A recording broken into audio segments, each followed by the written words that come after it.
sing a happy song together, and we'll all be a happy family. Hi, welcome to the channel. So this is the second in this series on this Bush vhf90 radio from the mid-1950s, and I have now got it out of the case, got the chassis out of the case, so we'll have a quick look at this because what I found is quite interesting really. Now the first thing I'll say is the way I took this out was to remove the knobs from the front, more about that later, and then the output transformer was mounted here with 3 wires going up to the chassis to it and pushed in here onto grommets as the ferrite rod aerial. So I pulled the ferrite rod aerial off of there and I unscrewed the output transformer and clipped the wires to the speaker so that I could then lay the output transformer on the top here and carefully watch what I did with this ferrite rod as I undid 2 screws down the bottom here, and then the whole chassis slides out. So more about the knobs. I said, well, here we are, the original knobs, and very pleased to have those in one piece. When I went to just pull them off the front, they wouldn't come off, neither of them. They were as tightly on there as any I've ever come across. And the last thing I wanted to do was either break this, especially with this surrounding sort of guard disc on it. I didn't want to break that at all. I didn't want to break the knob itself. I didn't want to break the dial glass. With all the efforts I was putting into trying to get these things off. Eventually the tuning one did come off. I was pulling really quite frighteningly hard on it, and it finally came away. The volume one wouldn't budge, and then I did something I did not expect to do, which was on a valve radio to use my rework station. Because it occurred to me was that what I needed to do was to try applying heat to here, to the centre of the knob, try and get this as hot as I could reasonably get it without damaging it, so I could then try pulling it off. And so I set this to the lowest airflow and only 150 centigrade, and with my fingers either side of it to make sure that I didn't get the glass too hot, I plied it around here in the centre, moving it all the time until this got pretty much almost too hot to touch. So I got it really, really quite hot and then pulled, and it gradually did give way and it gradually came off, but it was extremely hard to pull these off, and I definitely did not want to break them. So yeah, fortunately I did manage to get them both off, and I put them and the pieces I've removed already in there. So that got me to this stage. So now the radio is out, the output transformer is dangling on those wires, 3 wires going to it, and this is dangling on the flat 2-core cable going to the aerial there. So I've got to watch those all the time. Now, because those knobs were so hard to move, and because of the amount of really old muck in here. I'm pretty sure that no one's ever been in this since factory, except, well, maybe remove the back panel, because I think this valve has been changed. I think so, because it's cleaner than the others. The clip's not quite on in the right position either. I noticed it should be in this middle bit and it's on one of the side bits. So that may have been changed. I was right about the 7 valves. I could only see 6, but then the rectifier is tucked away down here. So that completes the 7 valves. Now, the other thing with this was the apparently broken waveband switch, which I said I had the spare for. So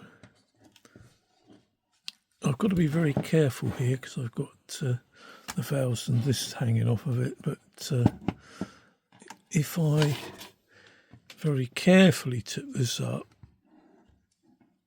it will lay on its back quite happily. Then we can see in here, if I get the light onto it.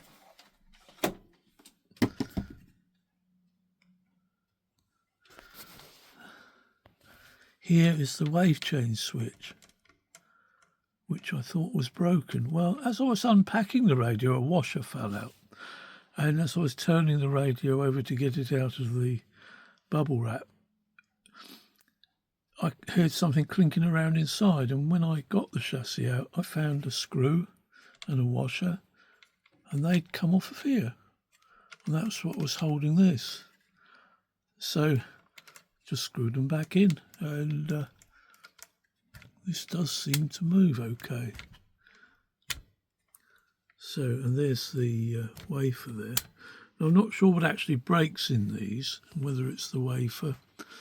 I would have thought so, because any mechanical problems here would be fairly okay to fix. There's a spring kind of action on it, I think. Not sure about that.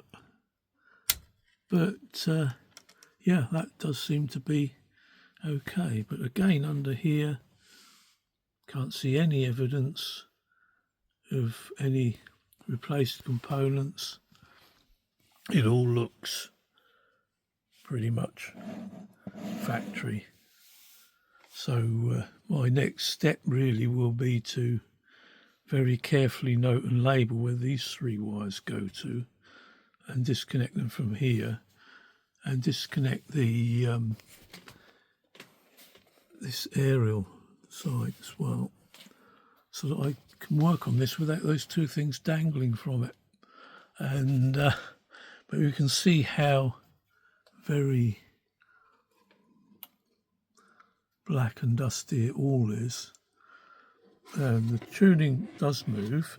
I think the FM one's a bit stiff, but it's looking good. But I say this wiring is all crusty, it's all falling to pieces. So I'm going to have to put new wires in for those 3 there. And I think there's a few other wires that will have to go. This smoothing capacitor will be replaced. I think it's 240s in there. I'll replace with 247s, which I already have. There's that hidden rectifier tube, and the resistors that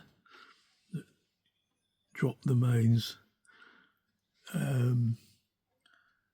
What I sometimes do is add extra resistance. I did that on the Echo one, which I did a few years ago.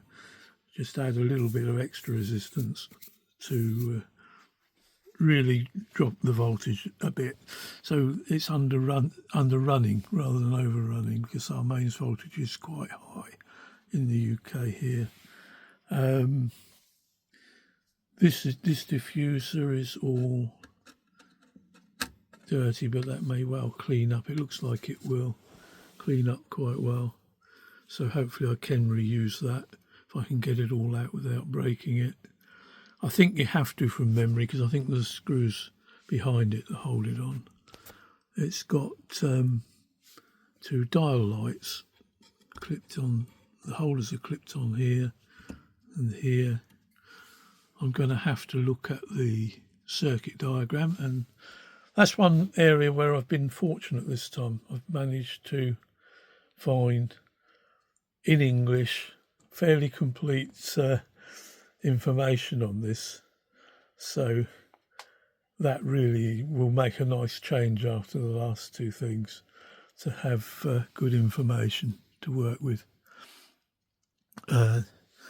So my next stage really, I think, will be to get some of the muck off of it and get these wires, well, I'll disconnect them to begin with.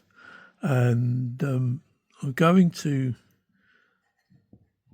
clean these, maybe just draw file a little bit around there, and then use some emery cloth to shine these up, make them a little bit less stiff to move. I think it's deliberate, because being a hot chassis set, you don't want anyone to just pull the knob off and then try and turn this when it could be at 240 volts.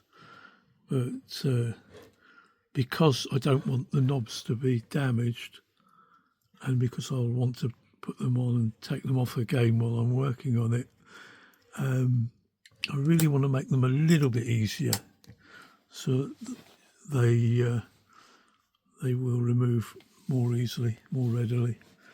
I'll also have to make a little bit of a surround that goes on the front of the cabinet, which I had to do for the other one that I had of these, to go around where this is. Now, I think that pretty much brings me up to date. As you can say, I don't think anyone else has been in here. Doesn't show any signs of having been worked on. And my plan at the moment is I'll just get the vacuum and clear out the dust from in here, but I'm going to leave the speaker and that one alone. Perhaps put new leads to the speaker from the output transformer, but if it's working, I think if it's working, don't fix it. So I'll probably just leave the speaker and all that alone, and just get the dust out, and then when I've got it together, I can clean the outside of the cabinet and maybe buff it up a little bit to make it shiny. But yeah, that's my plan of approach. So we'll get these dangly bits off so that I can then start the process of cleaning it up and recapping. So that will be my next steps. So hope that's of interest, and I was very pleased about this switch not being broken. Thanks for watching, and I'll catch you in the next one. Bye for now. Sing the happy song together, fill the air with harmony. Sing the happy song together, that's the song to choose. For pushing away the blues, keep the heartstrings throbbing, and the good times coming. It will keep on humming a melody. Sing the happy song together.